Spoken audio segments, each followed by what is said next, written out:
Delightful. Good morning. It's Roy Johnson, Matthew Dashby Hughes on our Tuesday Chew.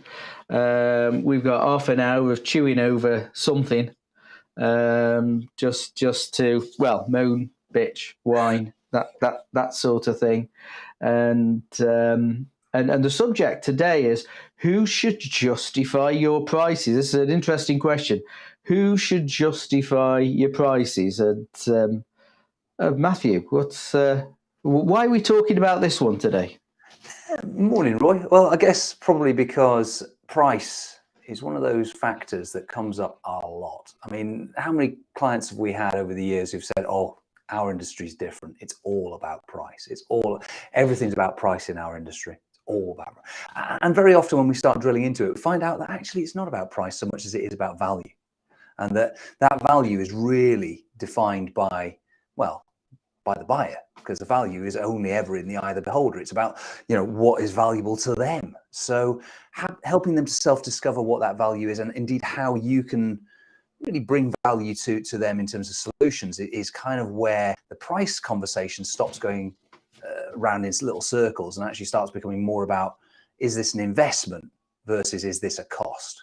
And if it's a cost, well, maybe you shouldn't be doing it at all, because cost actually adds a problem to the business. Whereas if it's an investment, well, it should actually solve a problem and maybe even give them a return on investment. So it's kind of about framing the conversation in a more sensible way. I'm really interested in the word justify. Who should justify your price? So just talk about the word justify, because I think that's a really interesting word. Yeah, it's sort of justify is that they're looking, the prospects are looking for you to actually lay out why the hell they should buy from you at that price. It's okay, but really, as a salesperson, as someone who's looking at business development, it's not down for you to justify. It's not down to you. They're the one writing the check. They're the one signing the PO. They have to be able to justify it. And if they can't at that point, you might miss the mark. And we need to fix some of those things, right? I think it's a really interesting point, isn't it? I mean, justification. The minute they ask for justification from you, and you fall into the trap of actually then giving them those justifications, well, those justifications are likely to be defined on your terms, and also it comes across like you actually have something to justify. Fundamentally, it's about helping them to discover whether or not it's the right fit for them. And you're into a situation where if they can't justify it to themselves on their own terms, then there's no business to be done. And it's not just justification of, does this actually fit the bill right now, but also when I've actually brought it across the line, I've brought it into my business, I'm the buyer, and I've bought this thing, I've bought this product, I've bought this service, I bought into, with some conviction, this salesperson or salespeople, this sales team who've kind of persuaded me, convinced me, whatever it is, that this is the right thing for me. I've now got that in my business. It's now mine, which means I've got ownership for it. I've also got accountability and responsibility for it to make sure that it actually does what it's supposed to do. So really helping them to discover not only that it's the right solution for today, but also that actually it's not going to embarrass them or trip them up or damage them politically in their organization once they've actually got this thing in their organization. That's pretty important as well. So being able to justify not just now, but actually for the longer term as well. I think that's a discovery process, which is really about consultative sales. Yeah, it is, because I mean, if something goes wrong, it was your buy. it was your buy, and I've got to stop you, mate. I'm sorry. Every time I hear that phrase, I hear it with an extra word in there, and it's not a polite word either. Every time I've ever heard that, it's your effing buy. I don't know why, but is that effing with a capital H? Something like that. Yeah. But this is it, and this is why anyone's biggest competition out there is not so much a company, it's the status quo. It's doing nothing is their biggest competitor, and if someone in front of you can't articulate to you why it makes sense for you to work together as a salesperson, why it makes sense. If the prospect cannot articulate clearly why it makes sense, they haven't got a cat in hell's chance of articulating that to peers, bosses, that they're incumbent for this. They haven't got a cat in hell's chance of being able to articulate that, which leads them open to something that we lovingly call buyer's remorse. Absolutely. And I guess it's putting your hands up. Anyone there who's ever had a deal sewn up, nailed down, it's ours, we've gone out, we've spent the commission, we've had a party based on this deal, and then it's not going to happen. Talk to our colleagues. Things have changed. We're not going to do it. You were great, by the way. Best proposal you ever gave. Best presentation. I mean, you're so good. But we're staying with the other guy, or we're going somewhere else, and it's not you. And then you're crushed. And say if they cannot justify to you clearly, the chances of it going ahead attenuate massively. Yeah, I think that's very, very fair. And it's interesting the point you've just made there, that a significant proportion of these sorts of transformational type deals, things which are maybe higher value and so forth, they do tend to end up in the status quo. Basically nothing changes. Incumbent suppliers retain the business, etc., etc. Sandler on a global basis are doing quite a lot of work with HubSpot, that we're partnered with them. And there was some great data that came out from HubSpot back end of last year, saying that 80%, so 4 out of 5 B2B deals typically end up in the status quo. There's no change of supplier, which speaks to the fact that actually this justification piece is a huge challenge, because ultimately, if we're not partnering with our buyer, if we're not partnering with our prospective client to help them to not only self-discover why this is the right solution, but also how to articulate that internally, how to protect themselves politically, and to be really confident that they are safe doing business with us, both in terms of their own career, but also in terms of what it's going to do to their business, then we really are leaving our potential partners exposed, and we're leaving ourselves exposed to somebody else eating our lunch, which is not really what we're here to do. Because it just struck me while he was talking, 4 out of 5 lead to no change. There's a lot of salespeople out there trying to convince their boss they were great because they retained a client. I don't know how that sort of breaks down, but 4 out of 5 result in no change, which clearly says that the first time they bought it was an absolutely perfect sale, and still is such months, years down the line. Not sure about that. No, because everything changes, right? Everything changes. And of course, when we look at having to justify our position, if we feel that we're in justification mode, it's like a bit like a car crash. Where did the accident happen? Did it happen when the car hit the tree, or did it happen further down the road when you decided not to put new tires on, or to have the extra beer, or whatever way? Where did the car crash actually happen? And if you're asked to justify, the car crash is not happening there. Yeah. Sorry, the car crash is happening there, but the cause is not happening there. The cause happened before, and what was that? And we hear a lot about. I get people saying, "Hey, I'd like to come and do a session on objection handling." Can you handle objections? Which is, for me, is a euphemism for having a fight with a prospect. And I don't want to do it. I'm sure the prospect doesn't want to do it. And having these ninja killer salespeople that wants to have a fight with you, because you see them advertised, don't you? Looking for an aggressive closer, or various words which mean that, but we can't say aggressive closer anymore because people get upset by it. But that's what we want. We want people who can close deals. and people who can handle objections. And is it ever likely that prospects don't like dealing with salespeople? Well, if you're faced with somebody who is a basically next door neighbor to a rabid dog in terms of their approach, just happens to be dressed up in a shiny suit with especially whitened teeth, brown shoes, and an expensive watch, a nice briefcase, and everything else, and they're sitting there, waiting to handle your objections, aka fight with you. I mean, this person is fed on a staple diet of raw meat and Red Bull, only gets let out when it comes down to the close. And full well that you're about to just get taken to the cleaners. So, is this surprising that this damages and undermines not only relationships in the moment, but also the noble profession of selling in the first place, because that's not a reputation anybody's going to want. I mean, would you like to do business with somebody like that? Because I certainly wouldn't. No, I mean, clearly it must have worked once, but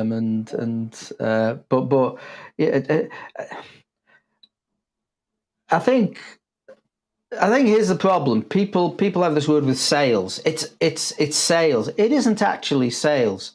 It's having the conversation with a prospect or a buyer that actually leads them to the discovery that it makes sense for you to work together.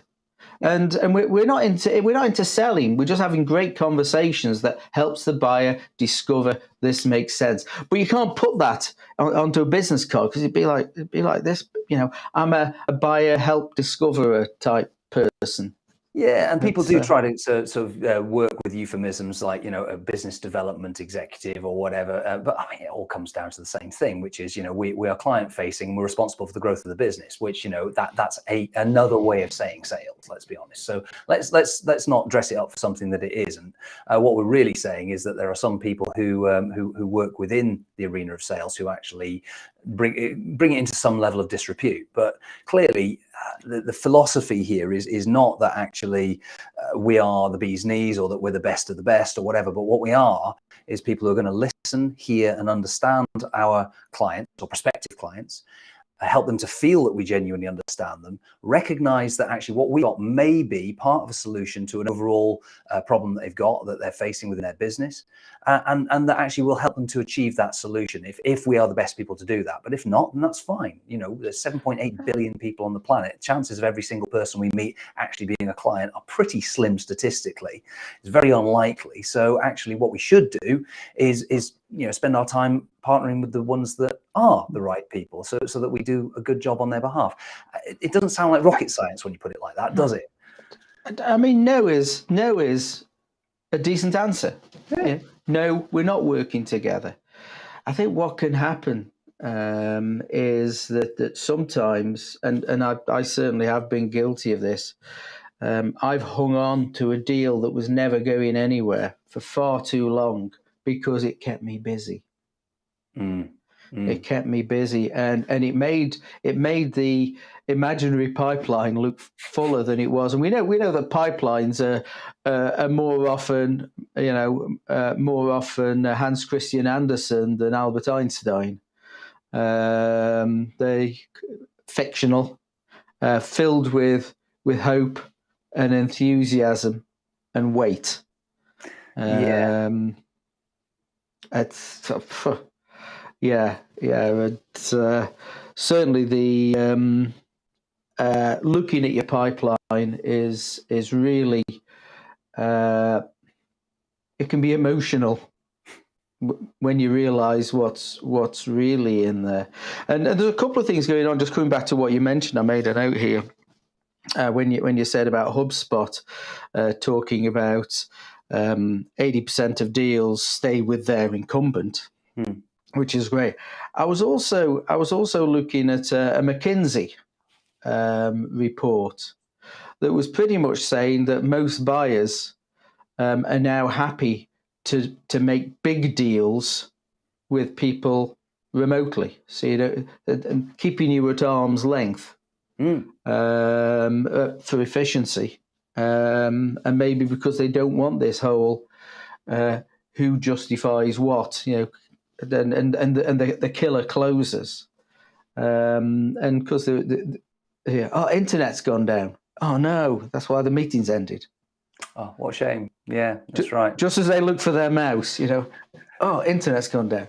And I'm sure nobody does that. No, I'm sure that never. Kind of the digital equivalent of the hamster ate my homework, isn't it? It's like, here's my little get out of jail free card.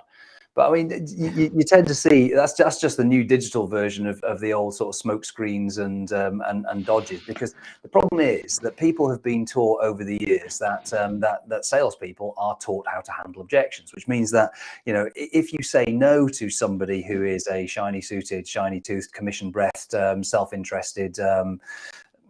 Which, of course, they're not all like that. No, they're not all like that. Well, I hope they're bloody not, because technically we are those people. So we try not to be them, right?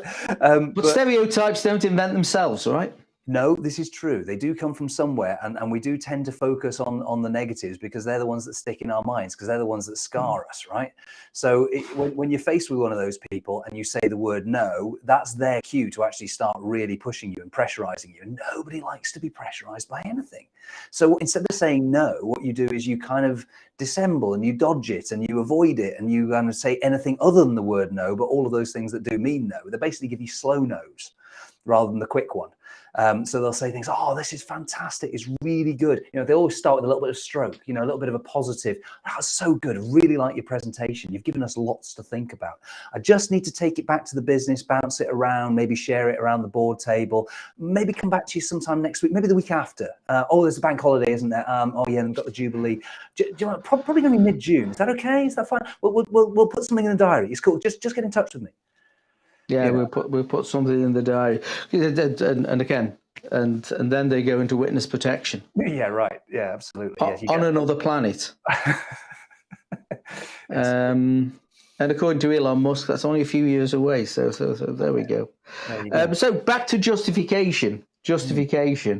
And some of the words that the phrases that we get asked. Why? Because you've got why should I work with you? Others do it cheaper. How much?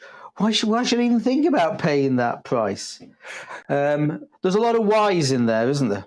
A lot of whys, absolutely. So, and this is the one area, other than the sort of Simon Sinek thing, where you definitely don't want to start with why, because really, if they've got all of those questions in their own head, sometimes those questions are being asked because they genuinely don't understand the answer. Sometimes they're being asked because actually they want to have you in justification mode because they're actually wanting to enter into a negotiation. In other words, they want it, but they want to beat you down on price. And sometimes they're asking it because they know that there isn't a justification that you're going to come up with that they can't come up with an argument for, which means that actually they can say no to you. And you can walk away crestfallen thinking, well, that was my fault, I couldn't argue them out of it. But all of those things, all of those three scenarios means that you should have had a better conversation earlier on, which goes back to your car crash analogy. The car crash, the point at which it actually hits the tree or whatever, that's a symptom of an earlier cause. And the earlier cause here is a conversation you should have had, questions you should have asked them to help them to discover actually where the value is for them. And that value is got to be decided in their terms, not in yours. It always has to be in the eye of the beholder.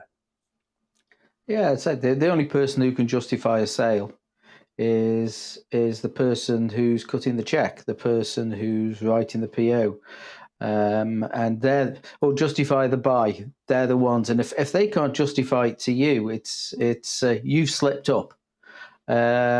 First off, by not getting a no earlier, and it's okay to get a no nice and early, because we got as a road warrior, which I was one for many years, trudging up and down doing 30,000 miles a year, sat on the M1, the M6, the M40, the M42, the M53. Yeah, I mean, all those. You're waxing lyrical about motorways now, so Yes. Tarmac you've known and loved, right? Indeed. In fact, I used to get stuck. So on the way to London on the M1, there was this place just outside Luton. I got stuck so often there, I even recognised the litter in the central reservation from before. As long as you didn't leave it there, that's fine. I'm not going to get out the car. Mind you, the speed I was doing, no one could have damaged me. But again, road warriors, they're great. But now, when you think about the cost of not getting an early no to a business and the environment and your own mental well-being is doing nobody any favors. And having the conversation early that discovers that does it make sense to do business or not, and no is okay, is actually good for all parties. And certainly I found that when I've sat with prospects, buyers, and I said, actually, we're not a fit for you. That's great. That's great relationship building. Yeah, absolutely. I mean, it takes actual integrity, and people talk about authenticity, they talk about integrity, and they tend to wear these things as little badges. We have it as one of our core values that we have integrity and authenticity. Yeah, no shit. Really? Everyone says that, right? Yeah. No one says we're a bit integrity. We tried it once, we didn't like it. Cowboys, fly by night, we are.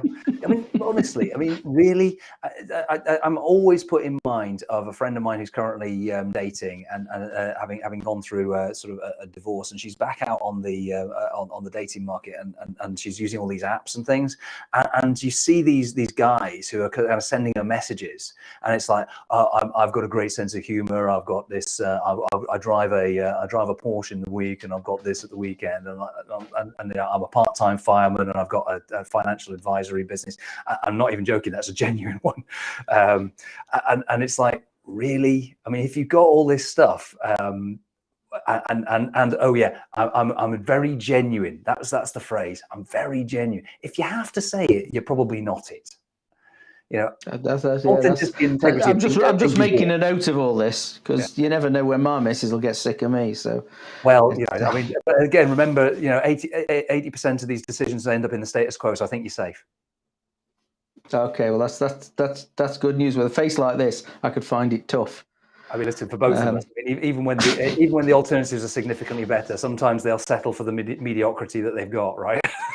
Yeah, absolutely. So really, if you hear yourself justifying anything, it's too late. Yeah, you've got to go back.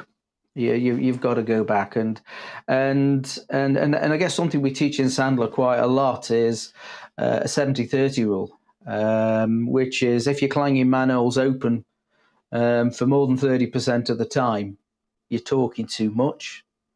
And if you're talking, you're not learning, because you know what comes out of your mouth.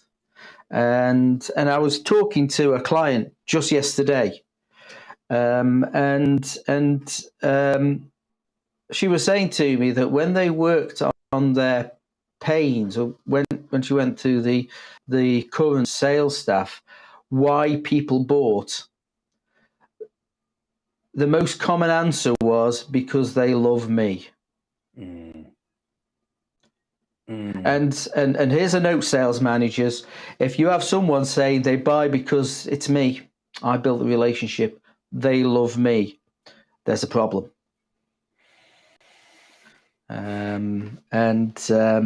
Why do people buy? There is a reason, and it isn't because you're the best salesperson in the world, and it isn't because it's the best product. I might be the best product, but usually not. So there's other things going on, they buy for you for a reason, and you have to know that reason. And I think one of the things that I was taught, I'm in my very first sales training, you get the order, you get the hell out. And you don't even ask why. And then, to be fair, I made a reasonable career out of that, but it fills me with horror now, looking back. But you need to know why. And if they can't say to you at the time why, if they can't justify to you why they're buying from you, there's a risk. You're adding a risk to the stickiness of this sale, the continuation of this sale, and buyer's remorse, which is the biggest kick in the cojones that a salesperson can get. They've gone back, they've won an order, they take it to the bar. Because salespeople do this, don't they? When they win, it's because they're sales geniuses. When they lose, it's because the client is an idiot. And then they go back into the office, and they're always pretty quick to tell them, boss, I've won one. Brilliant. Then a week later, well, where is it? It fell through. and again, it's quite often, why did they even say yes in the first place? And if your people don't know, there's a problem, and that's a great conversation. Of course, if you get someone who turns up and says they bought for these reasons, and this is the difference it made to their world, and this is why it's going to stick forever, you've got an A player on your hands. If they're not saying that sort of thing, you need to think, is there something missing? Is there skill or is there will? Do they lack the skills to have the proper conversation to stop the car crash early? Or is it just that you've given them the skills, they haven't got the will to do it, and they take the easy track? And I think that's a challenge that sales managers often have. And I guess, yeah. Can I constructively challenge that a little tiny bit? Because I agree with you. Go on, man. I absolutely agree that there can be an issue with will versus skill sometimes. There is also, and I think this is where we don't throw people with the babies out bathwater. Sometimes it's not just will. Sometimes it's a mindset issue. So sometimes there are some conceptual issues, maybe some self-limiting beliefs. Maybe there's some negative self-talk that means they're occasionally doing some of the right stuff some of the time, and they're trying it. And when they do, they have a little bit of success. But then they think, oh, that's enough. I don't need to keep pushing myself to do that because it's really uncomfortable doing what they're doing. So yes, that comes under the heading of will, but it's not necessarily them being willful or lazy. It could be an element where they've actually got something stopping them doing it, some barrier between their ears, and that's not to sort of criticize them, because everyone's got a little bit of something going on. We can unpick that a little bit, I think. Yeah, that's a very valid point. And I was talking to a prospect recently. He goes, "We're always hitting targets. Why would we need someone like you?"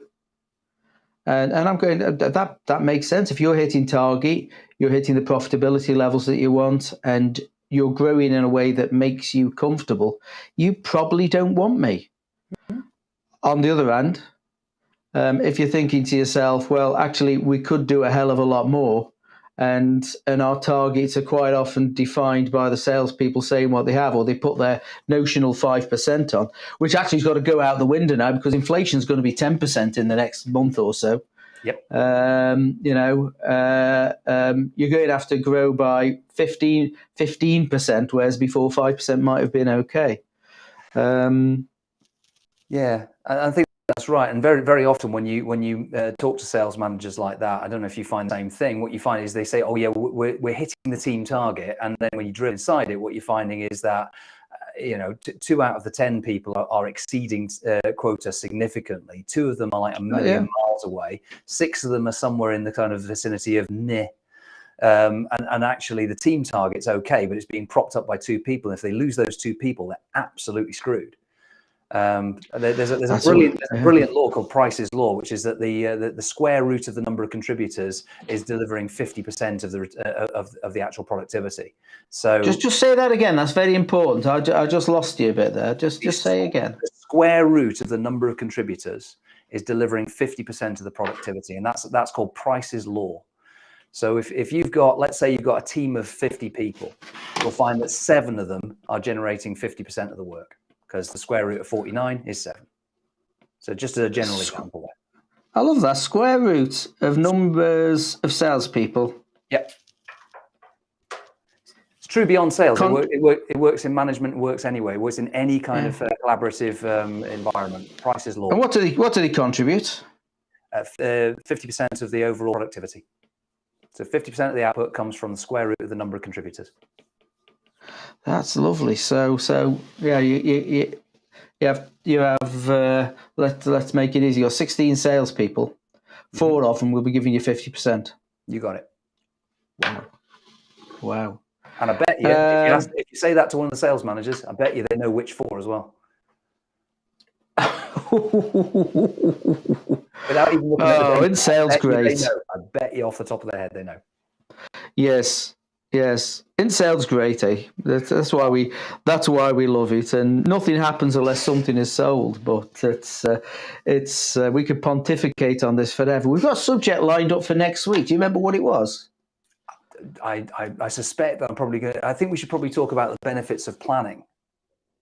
Oh, yeah, benefits apply. No, I know what it was. It was the 5 biggest reasons that sales never happen. Oh, yeah. Okay, that's a cracker. Yeah, let's do that one. Let's do that. Yeah, I think we've got some material there. 5 biggest reasons sales never happen. Any concluding thoughts? We're at the end of our time. Any concluding thoughts on there? Yeah, I'm going to give a couple of things here. Firstly, and this should be the big takeaway: pricing should always be based on the value to the customer or client, not on the cost to you. Win on value, not on price, or don't win at all. And to that point, number 2, you must be prepared to lose, although you're not really losing it because you can't lose something you never had. So disqualify some sales in order to increase your profits. Because if you just chase after everything all the time for just in order to land something, you will fast track into justification mode, and you will fast track into discounting for no reason.